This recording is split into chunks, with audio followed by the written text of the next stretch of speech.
Hi friends, welcome back to your channel Galatta குக்குகள்.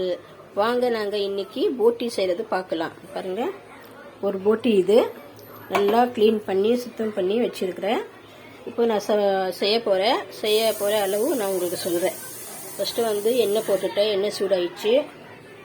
அப்புறம் 2 லவங்க, ஒரே ஒரு பட்டை, பிஸ்மில்லா போட்டுக்கலாம். அப்புறம் இந்த வெங்காயம், ஒரு 2 வெங்காயம் வந்து சின்னதாக 2 வெங்காயம் பொடி பொடியாக நறுக்கி வச்சுருக்கிறேன். இது போட்டுக்கலாம். கொஞ்சமாக உப்பு போட்டுக்கலாம் வெங்காயம் வதக்கிறதுக்கு. நல்லா இதுக்கு வந்து நல்லா பொன்னிறமாக வரட்டும்.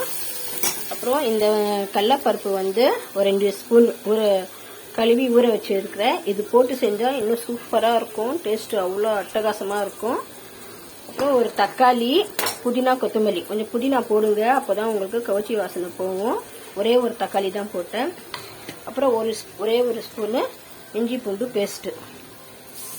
அப்புறம் கரம் மசாலா, மஞ்சள் தூள், 1/2 ஸ்பூன் வந்து தனியா பவுடர், 1 ஸ்பூன் வந்து மிளகாய் தூள்.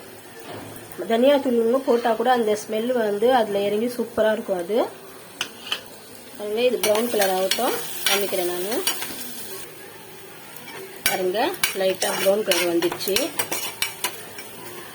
இப்போ வந்து இஞ்சி பூண்டு பேஸ்ட்டு போடலாம். 1 ஸ்பூன். இல்லை தாராளமாகவே போடுங்க, 1 ஸ்பூன்னு. அப்போ தான் உங்களுக்கு கவுச்சி வாசனை போகும். எப்போவுமே நான் சொல்வேன் இல்லைங்க, வெங்காயம் வந்து நல்லா வதக்கினா தான் உங்களுக்கு டேஸ்ட்டு வரும். எவ்வளோ நாங்கள் வதக்கி இது பண்ணுவோமோ வெங்காயம் தக்காளி அவ்வளோவும் டேஸ்ட்டு அதில் இறங்கும். நல்லா வதக்கி இதாகிடுச்சு. இப்போ வந்து இந்த தக்காளி, கொத்தமல்லி, புதினா போடலாம்.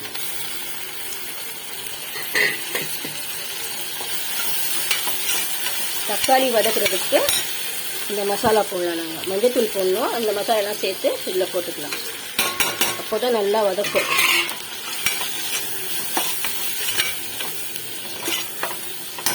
அப்புறம் ஒரு 2 ஸ்பூன் வந்து கடலைப்பருப்பு ஊற வச்சு வச்சுருக்கிறோம்ல, அது போட்டுக்கலாம்.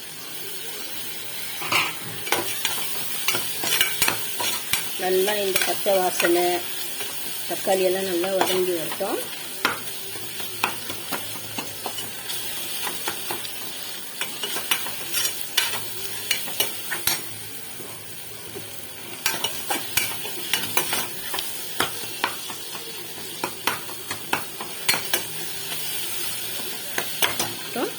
இந்த போட்டி வந்து அப்படியே இதில் போட்டுக்கலாம். பிஸ்மில்லாஹ். இது ஒரு போட்டிங்க, சின்னதாக ஒரு போட்டி.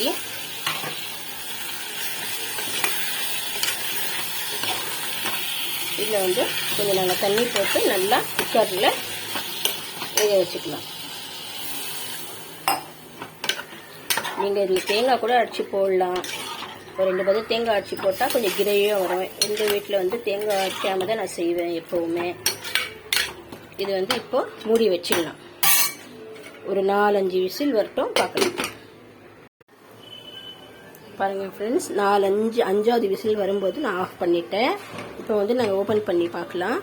வந்து பாருங்கள், நல்லா கிரேவி பதம் வந்துடுச்சு. எவ்வளோ ஒன்று ஆயிடுச்சு பாருங்கள். குழம்பு போட்டியோட இதே அதுதான். நாங்கள் நிறையா போட்டால் கொஞ்சமாக வரும் இந்த இது. இன்னும் வந்து இதில் வந்து மேலில் வந்து இது இந்த கலர் இருக்குல்ல, பாதி பேர் வந்து சுடு தண்ணியில் போட்டு எல்லாம் எடுத்துடுவாங்க.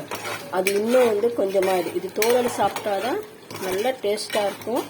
பாதி பேருக்கு பிடிக்காது, பாதி பேர் வந்து தோலோடு சாப்பிடுவாங்க. நாங்கள் வந்து தோலோடு தான் சாப்பிடுவோம். சூப்பராக இருக்கும். சுடு தண்ணியில் போட்டு தோல் எடுத்து சாப்பிடுவாங்க பாதி பேர். நான் வந்து தோலோடு தான் செய்வேன். சூப்பராக இருக்கும். பாருங்கள், கிரேவி ரெடி ஆயிடுச்சு. போட்டியும் நல்லா வெந்துச்சு. அவ்வளோதாங்க, ஆஃப் பண்ணிக்கலாம். சர்வ் பண்ணலாம்.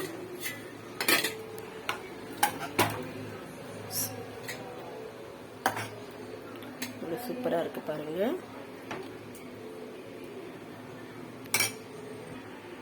போட்டி சூப்பராக ரெடி ஆயிடுச்சு. வாங்க சாப்பிட்லாம்.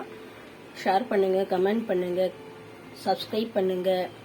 எல்லாரும் பெல் பட்டனை கிளிக் பண்ணுங்கள். சூப்பராக ரெடி ஆயிடுச்சு. வாங்க சாப்பிட்லாம்.